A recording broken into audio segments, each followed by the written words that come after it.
Well guys, तो finally एडब्ल्यू का 4th year special anniversary dynamite show over हो चुका है और रसल ड्रीम के फॉलआउट डायनामाइट शो के ऊपर रेटेड आर सुपरस्टार एज ने एडब्ल्यू में डेब्यू किया। एडब्ल्यू के आज हुए एनिवर्सरी शो के ऊपर एडब्ल्यू का एक फॉर्मर चैंपियन कंपनी पर रिटर्न हो चुका है। तो गाइस, वहीं एडब्ल्यू के आज हुए एनिवर्सरी डायनामाइट के ऊपर एडब्ल्यू का एक बड़ा चैंपियन एडब्ल्यू में डॉन केलिस फैमिली को ज्वाइन कर चुका है। तो गाइस, इसीलिए अगर आपको जानना है कि एडब्ल्यू के शानदार रेसल ड्रीम पेपर व्यू के बाद आज यहां पर फॉलआउट एनिवर्सरी शो के ऊपर हमें ओवरऑल क्या कुछ चीजें देखने को मिली और कैसा रहा एडब्ल्यू का 4th ईयर एनिवर्सरी शो, तो इस वीडियो को एंड तक जरूर देखना। बट गाइस, चलिए अब बिना किसी देरी के शुरू करते हैं इस वीडियो को और बात करते हैं डायनामाइट के ओपनिंग की। वेल गाइस, आज यहां पर एडब्ल्यू डायनामाइट की ओपनिंग हमें एडब्ल्यू के बैक स्टेज से देखने को मिलती गई, जहां पर रेनी पकेट, क्रिस जेरिको और केनी ओमेगा का इंटरव्यू ले रही होती गई और यहां पर जेरिको और ओमेगा का ये इंटरव्यू चल ही रहा होता है। तभी यहां पर Adam Copeland AKA Edge arena में अराइव होते गए और गाइस, यहां पर एज हमें केनी ओमेगा और जेरिको को कन्फ्रंट करते हुए दिखाई देते गए, जहां पर एज बेसिकली ये कहते गए कि जेरिको और एज के बीच में एक लंबी हिस्ट्री गए। बट गाइस,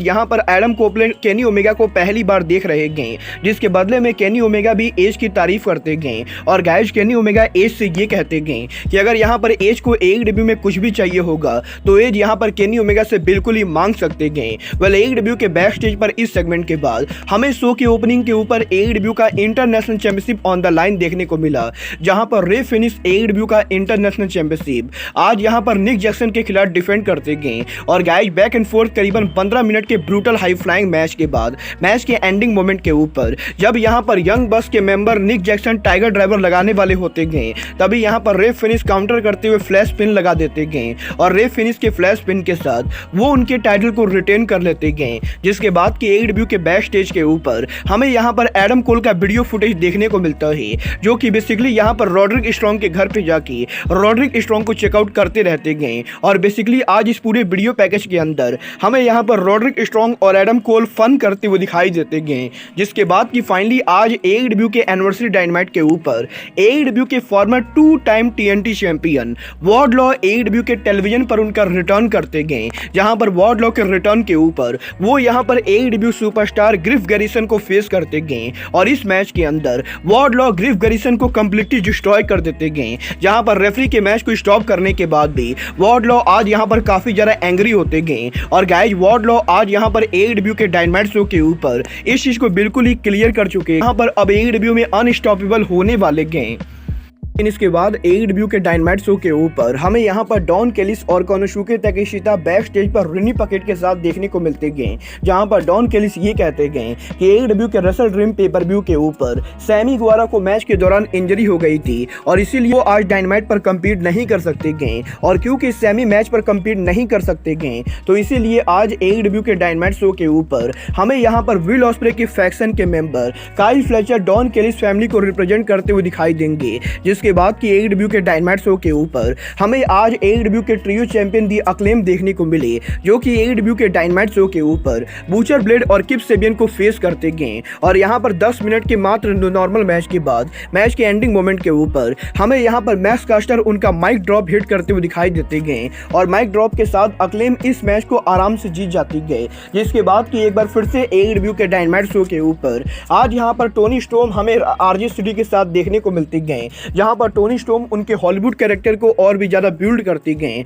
बट इसके बाद फाइनली AEW के डायनामाइट शो के ऊपर बुलेट क्लब गोल्ड डायनामाइट पर अराइव होती गए, जहां पर जूस रॉबिन्सन और गन क्लब अरीना में आके हमें यहां पर MJF को मॉक करते हुए दिखाई देते गए और बेसिकली यहां पर जूस रॉबिन्सन और गन क्लब ये कहते गए कि MJF के अंदर जे वाइट को सामने से अटैक करने का दम नहीं गए, इसीलिए लास्ट वीक AEW के डायनामाइट शो के ऊपर MJF ने मास्क पहनकर जे वाइट के ऊपर अटैक किया था और यहां पर MJF को मॉक करने के बाद MJF हमें अरीना में अराइव होते हुए दिखाई देते गए। जिसके बाद कि बुलेट क्लब गोल्ड और MJF के बीच में आर्गुमेंट होती गए और यहां पर जूस रॉबिन्सन MJF को रिंग में कॉल आउट करते गए। वेल, यहां पर MJF जूस रॉबिन्सन और गन क्लब पर अटैक करते उससे पहले ही जे वाइट पीछे से MJF पर अटैक कर देते गए और इसके बाद आज इस सेगमेंट के एंडिंग के ऊपर जे वाइट ऑफिशियली MJF को वर्ल्ड टाइटल के लिए चैलेंज करते गए, जहां पर जे वाइट ये कहते गए कि AEW के फुल गियर पेपर व्यू के मेन इवेंट के ऊपर वो यहां पर MJF को फेस करना चाहते गए और जे वाइट के इस चैलेंज के बाद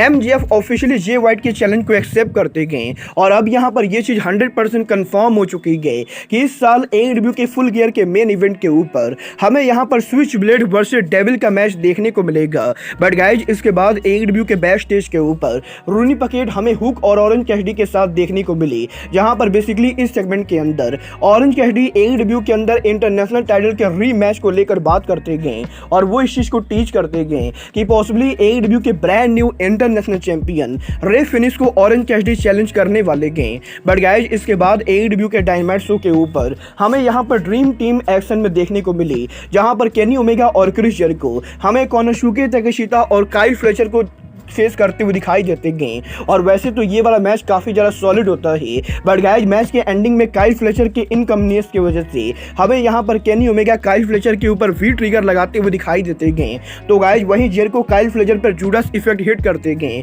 और इसके बाद ओमेगा की वन विंग एंजल के साथ केनी ओमेगा इस मैच को जीत जाते गए। बट गाइज यहाँ पर मैच के ओवर होते ही सडनली अरीना के अंदर पावर हाउस हॉब्स अराइव हो जाते गए, जो कि आज यहाँ पर जेरिको और ओमेगा दोनों को बुरी तरह से बीट डाउन कर देते गए। और इसके बाद डॉन केलिस ऑफिशियली ये अनाउंस करते गए कि पावर हाउस हॉब्स आज यहां पर AEW के डायनामाइट शो के ऊपर डॉन केलिस फैमिली को ज्वाइन कर चुके गए। वेल यहां पर डॉन केलिस फैमिली के डायनामाइट को डोमिनेट करने के बाद बैक स्टेज पर रूनी पकेट हमें यहां पर MJF के साथ देखने को मिलती गए, जो कि बेसिकली आज उनके फोन कॉल के ऊपर एडम कोल को कॉन्टेक्ट करने की कोशिश करते गए। बट गाइस यहां पर एडम कोल MJF का फोन नहीं उठाते गए, जिसके बाद कि AEW के डायनामाइट शो के ऊपर समोआ जो का एक प्रोमो एयर होता है और बेसिकली जो कि इस प्रोमो के अंदर वो यहाँ पर AEW के लॉकर रूम को वार्निंग देते गए, जिसके बाद कि फाइनली AEW के डायनामाइट शो के ऊपर टोनी स्टॉर्म लंबे टाइम के बाद AEW के डायनामाइट पर उनका इन-रिंग रिटर्न करती गए, जो कि AEW के डायनामाइट शो के ऊपर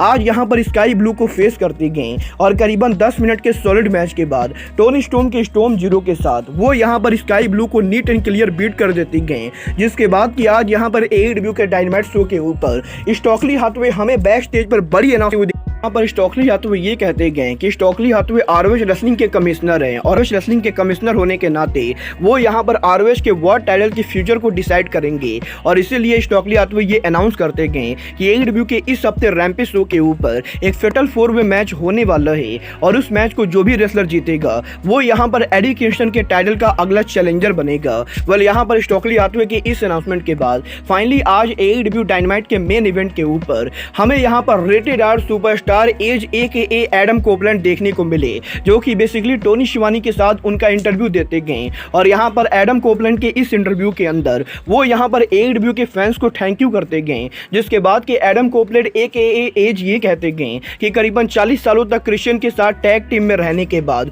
वो उनके करियर को क्रिश्चियन के साथ ओवर करना चाहते गए और इसीलिए वो यहाँ पर क्रिश्चियन से ये जानना चाहेंगे कि AEW के रेसल ड्रीम पेपर व्यू के ऊपर क्रिश्चियन ने इस तरीके से बिहेव क्यों किया था। वेल यहाँ पर एज के क्रिश्चियन को कॉल आउट करने के बाद हमें यहाँ पर क्रिश्चियन अरीना में अराइव होते हुए दिखाई देते गए, जिसके बाद कि एज क्रिश्चियन के साथ उनकी हिस्ट्री को लेकर बात करते गए और एज यहाँ पर ये कहते गए कि वो AEW के अंदर हमें यहाँ पर क्रिश्चियन के साथ टीम अप करते हुए देखना चाहते गए और वो AEW के अंदर क्रिश्चियन के साथ टीम अप करके FTR और यंग बक्स जैसे टीम से ड्रीम मैच लड़ना चाहते गए, जिसके बदले में क्रिश्चियन यहाँ पर एज से गले मिलते गए। बट एज के गले मिलने के बाद क्रिश्चियन की एज यहाँ पर एज को गाली देते हुए ये कहते गए गो फक योरसेल्फ और बेसिकली क्रिश्चियन के इस वर्ड के साथ वो यहाँ पर अरीना से वॉकआउट कर जाते गए। और आज AEW डायनामाइट के एंडिंग के ऊपर AEW ने इस चीज को बिल्कुल ही क्लियर कर दिया है कि फिलहाल तो AEW के अंदर एज और क्रिश्चियन की टैग टीम नहीं बनने वाली गए और पॉसिबली AEW के अंदर एज का पहला पेपर व्यू मैच क्रिश्चियन के खिलाफ ही होने वाला है।